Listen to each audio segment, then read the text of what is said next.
उत्तराखंड के मुख्यमंत्री पुष्कर सिंह धामी ने कहा है कि कर्णप्रयाग और नगरासू में सामने आई घटनाओं को लेकर सरकार की ओर से सख्त और निष्पक्ष कार्रवाई का भरोसा उन्होंने जताया है। उन्होंने कहा कि प्रदेश में प्रशासन और पुलिस पूरी पारदर्शिता के साथ मामले की जांच कर रही है। जांच में जो भी दोषी पाया गया उसके विरुद्ध कार्रवाई की गई है।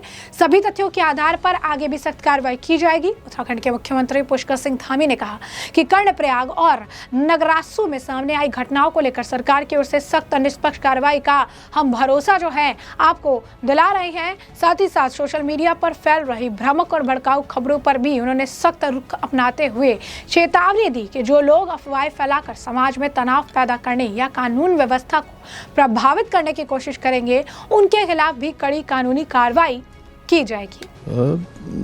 कर्णप्रयाग में और नगरासू में जो भी घटना सामने आई है और सभी पक्षों को हमने निष्पक्ष रूप से सरकार, प्रशासन, पुलिस कार्रवाई कर रही है और सभी प्रतिनिधिमंडल यहाँ पर प्रशासन के लोगों से मिले भी हैं और हमारे पुलिस महानिदेशक ने लगातार पिछले 2-3 दिनों से बात की है। और ये यात्रा का सीजन है और जहाँ चार धाम यात्रा भी इस समय चल रही है और अपने आप में एक रिकॉर्ड तीर्थयात्री अभी तक वहाँ पहुँच गए हैं। 40 लाख संख्या वहाँ होने वाली है। हेमकुंड साहब की यात्रा भी जो है पिछले साल की तुलना में 20-25 हज़ार अधिक हो गई है। अभी शुरुआती दिनों में 1,25,000 के आंकड़े को छू गई है। और चूंकि उत्तराखंड में 3 बड़े स्थान हमारे यहाँ पर हमारे सिख गुरुओं के द्वारा जिनकी स्थापना की गई थी, चाहे वो हेमकुंड साहब हो, रीठा साहब हो, नानकमता साहब हो, वो उत्तराखंड में ही है।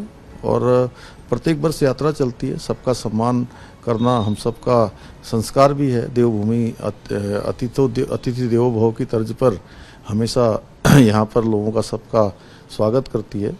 तो सभी को बता दिया गया, कोई अब इशू नहीं है और कार्रवाई हो रही है, कानूनी कार्रवाई। जो भी दोषी पाया जाएगा उसके खिलाफ कार्रवाई हुई है और कार्रवाई आगे भी होगी।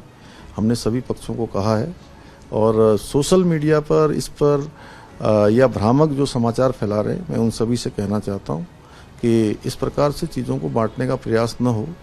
अभी पूरा देश एक है। हमारे यहाँ पर सभी धर्म के लोगों ने मिलजुल कर इस देश को आगे बढ़ाने का काम किया है, अभी भी आगे बढ़ाएंगे।